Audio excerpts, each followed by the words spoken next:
This is monkey. Oh my god! Well, it's human, but human a little bit more like monkey in prehistoric times. At this time, monkey used stick to fight war against other monkey, conquering local poop hole against rival monkey, so that other monkey may use it for himself. And we fast forward a few thousand years later, and we have tactical US Marine monkey with night vision goggles. Yeah, baby! While this monkey used stick to beat enemy, this monkey uses high-powered 50 caliber sniper rifle. So how did we get from this over to this? It's a long story, and today we're going to be checking out the evolution of soldiers in LEGO. From prehistoric times to quite frightening times in terms of warfare, and all the mess in between. So hit the like button, subscribe, and stay tuned till the end for a LEGO giveaway. Now let's get into this thing. Now some of the earliest fighting came from the advanced civilizations in North Africa and the Middle East. These included places like primitive Egypt, Mesopotamia, and a number of other early large-scale civilizations. They used stone,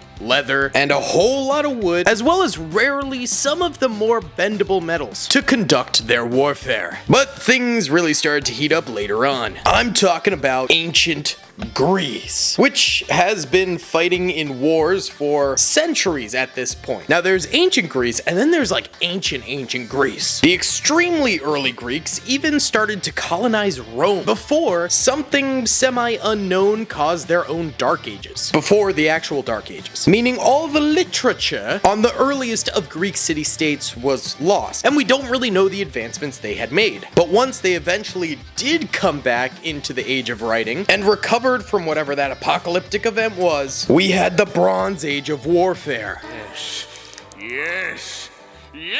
Some of the biggest players at this time included the Greeks here. This is a Spartiate of Sparta, the elite ruling class of the dual monarchy, and of course, beyond fighting with other Greek city-states, their biggest enemy was the Persian army. Now, at this point, the Persians were using their massive forces to their advantage and just going into the slaughter, while the Greeks used their hoplites to form shield walls, which would later be developed into the phalanx by the Macedonians. But soon, another superpower was brewing, and they would take the hoplite shield wall and develop it. The Roman army would master the element of the shield wall and pretty much conquer a lot of the world, man. It was a rough few years for Europe and Africa and the Middle East and parts of Asia. This is just a bad time if you weren't Roman. So let's build ourselves a little Roman army here. Why not? We're advancing in warfare.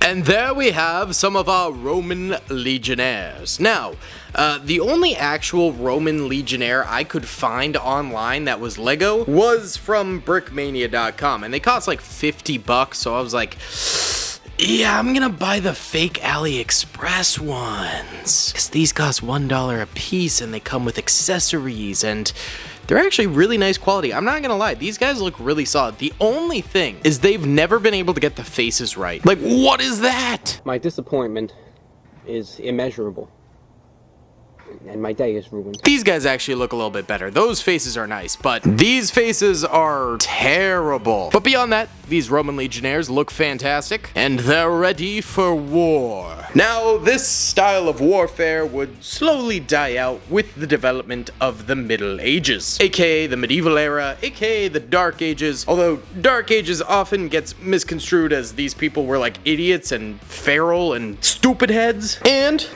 while there were jesters, I'm the Joker, baby! they weren't all idiots. Actually, the medieval era did have some developments in science and technology, and there was written word, just a lot less of it. Now, amidst this era of warfare, the medieval knight reigned supreme, with varying degrees of armor. They could come heavy, or they could come as skirmishers, and they were often supported by crossbowmen. And the reason the crossbow was so important was that pretty much anyone could wield it. It was kind kind of like a gun at the time where you didn't need any real special training for it, so militias would often use them. But of course, the preferred soldier would be the longbowman, which required a little bit more skill and accuracy. However, grouping up 100 of these fellas together could result in arrow rain that would block out the sun. I'm in danger! Now, another aspect of the medieval times was the development of a whole lot of kings and dukes and all sorts of crap like this French boy here. Now, these various leaders developed a whole lot of nations. Of course, we had France, the Holy Roman Empire, and England. These were kind of the big three players in my eyes, but there was tons of nations, and they all went to war with each other, and they all killed each other and merged and disbanded, and there was family trifles and all sorts of things. But one man would assemble them all, and that would be El Popa. That's right, Pope Urban II was the first to do it, but many popes followed suit, creating crusader armies to take Jerusalem, the Middle East, North Africa, parts of Asia. Just a lot of crusading happened, and most of it was bad for everyone involved. But this also created crusader states. What's up, gamers? I'm here to tell you about Instant Gaming. Instant Gaming is an amazing place where you can get some fire deals on all sorts of video games. Seriously, it's like 60 to 95% off, as you can see here. These are all of the Star Wars titles they have. They literally have every Star Wars title.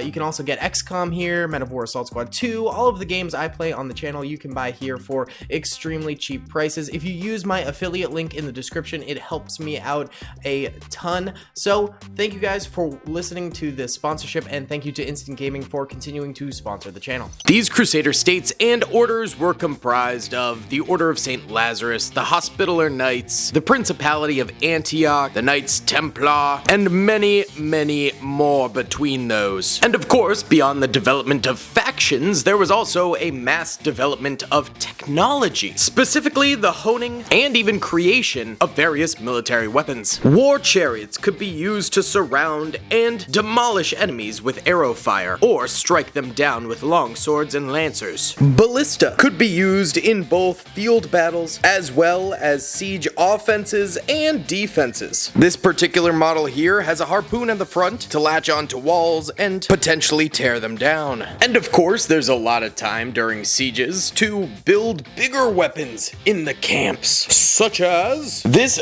big boy battering ram right here. This thing is awesome. It's got the head of a bull on the front right there. It actually swings back and forth, just not very far. That looked weird. And then you can actually raise and lower the shields at the top depending on the angle at which your enemies are going to be firing at you. But there's an even bigger boy than this sucker. That's right. This siege tower, which you can't even see all of from here. You gotta tilt way up. Ah, there goes my light. This bad boy can fit so many crusaders in it, and as you can see, you can actually lower and raise the little drawbridge at the top there when you're up on the wall so troops can run on out. And naturally, there's ladders up to the top on the opposite side. Now, these advanced weapons were all great for the medieval soldiers, but their kings were terrified of one enemy that they knew it would do pretty much nothing against. I mean, look at this. This dude's got huge bags under his eyes from all the stressing he's been doing over this enemy. And you might be able to guess it, it's the Vikings. Yes, sir. These boys terrorized the medieval kings for hundreds of years. And they especially terrorized the Pope here. These dudes absolutely loved raiding monasteries and nunneries. This monk was caught during his evening swim. Now, in the later years of these knights, they started wearing far heavier armor, and there's a very good reason for that. Because the blunderussy came into play. That's right, primitive gunpowder techniques started being utilized on the battlefield. And so, the knights started wearing heavier plate armor because these guns, they fired projectiles pretty hard. They could definitely kill people, but they struggled to get through heavy plating such as this. But eventually, as weapons progressed and got a lot more advanced, like the muskets here, they ended up just ditching the armor entirely. And that's when we start getting into the line battle era of warfare. Yeah, fellas love just standing in lines. It was like they were at the DMV or something.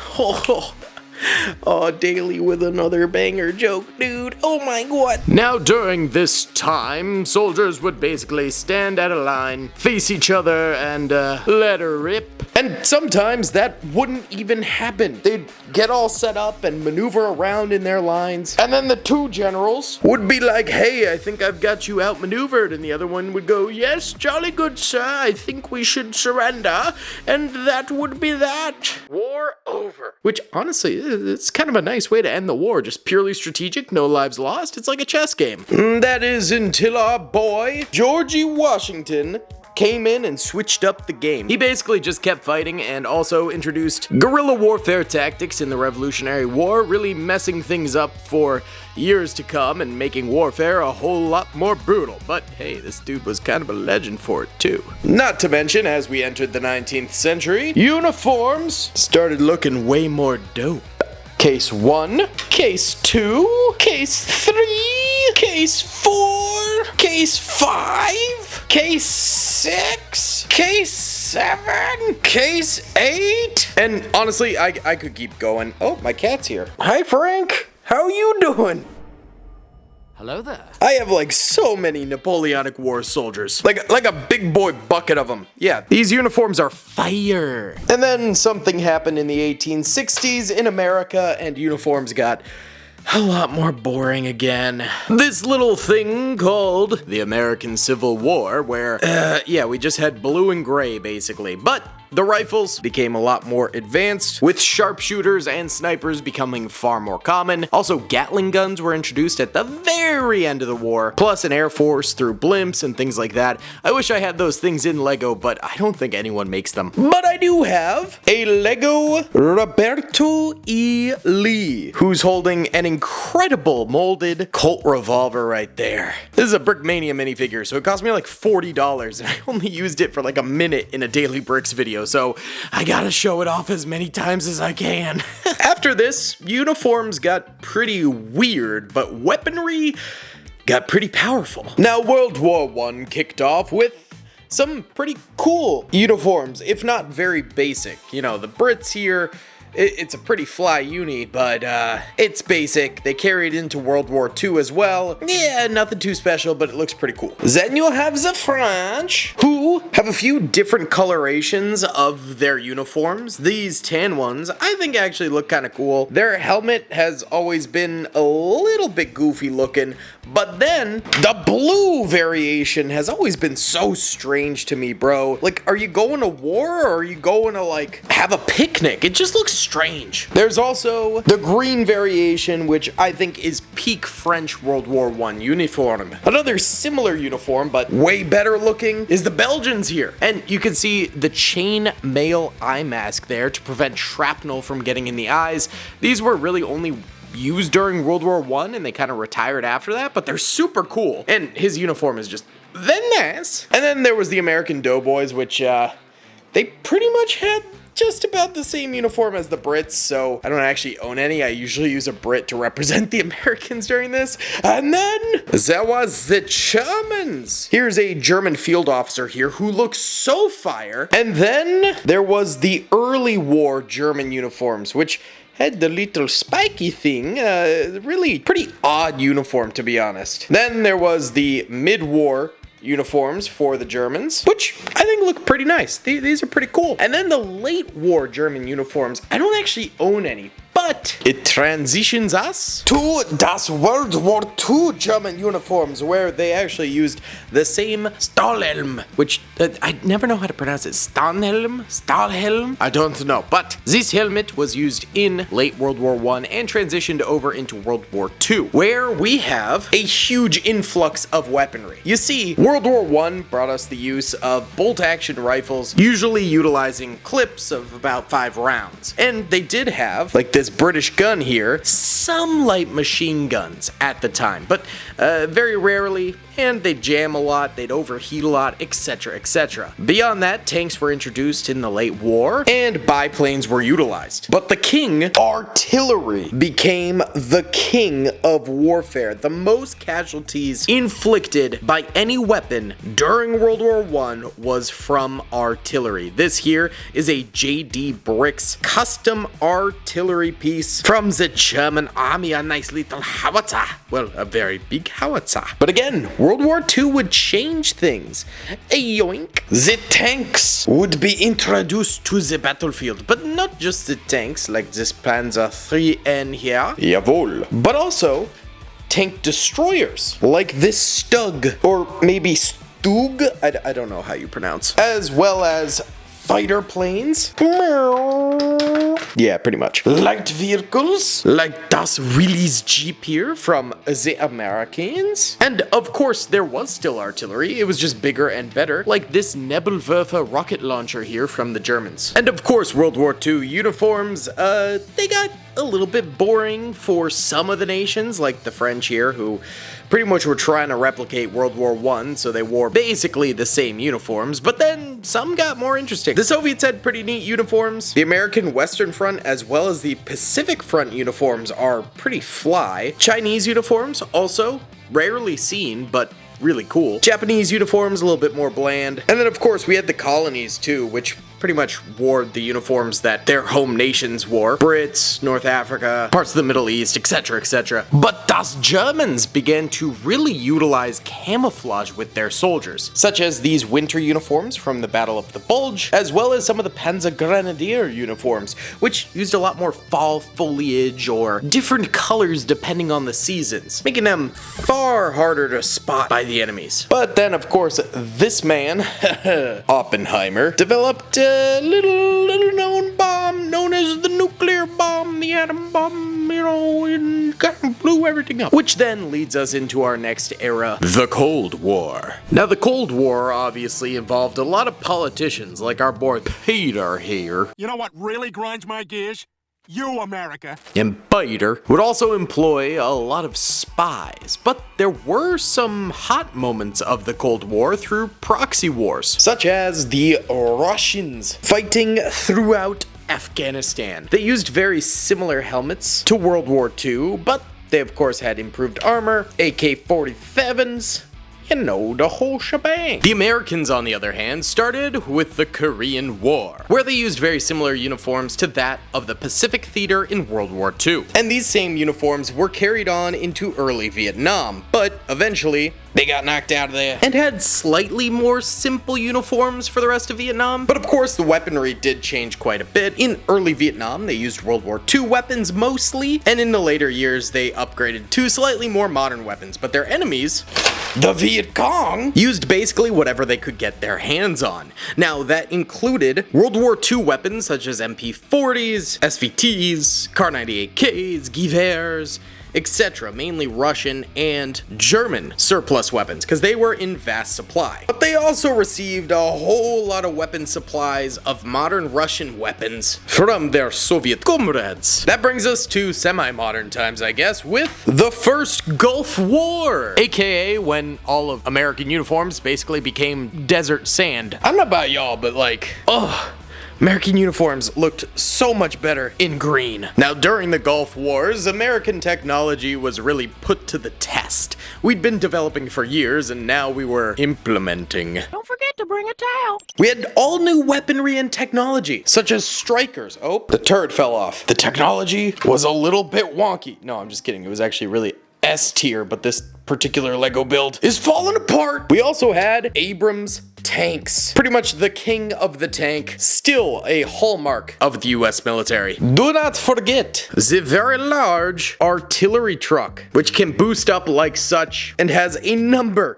of rounds it can fire off long range. And if you want precision artillery, look no further than our static artillery cannons, which tote massive mileage that they can bomb other targets from. Yeah, technology has advanced quite far. And even since the 90s, it's gotten better and better. Modern troops like our US Marine friend here are absolutely decked out. out. And we have a lot of units from a lot of different countries. We've got Chinese military soldiers here. We've got Ukrainian soldiers as well. Russian Spec-Op sniper, German KSK trooper, Polish infantry, American US Army medics, Defense Forces, French military soldiers, hazmat units, elite Navy SEALs, British Defense Forces, and so much more. We as a human race have developed warfare in absolutely terrifying ways, and it seems to be the future of warfare from recent events will likely be dominated by